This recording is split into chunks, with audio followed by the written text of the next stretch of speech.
সরকারি ক্রয় সংক্রান্ত উপদেষ্টা পরিষদ কমিটির বৈঠকে 7টি প্রস্তাবের 4টি ছিল সার কেনা সম্পর্কিত আর 2টি এলএনজি আমদানি সম্পর্কিত। সবগুলোই অনুমোদন পেয়েছে। সকালে সচিবালয়ে অনুষ্ঠিত কমিটির নিয়মিত বৈঠকে সৌদি আরব থেকে প্রতি মেট্রিক টন 346.33 মার্কিন ডলারে দ্বিতীয় লটের 30,000 মেট্রিক টন বাল্ক গ্র্যানিউলার ইউরিয়ার সার আমদানি করা হবে। ইউরিয়ার সার কেনা হবে কাফকো থেকেও।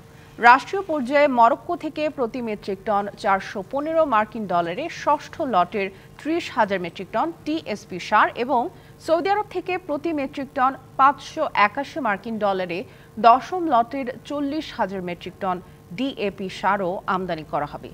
স্পট মার্কেট থেকে 2 কার্গো এলএনজি আমদানি করা হবে, যেগুলোর প্রতি ইউনিটের দাম যথাক্রমে 13.57 মার্কিন ডলার এবং 13.77 মার্কিন ডলার।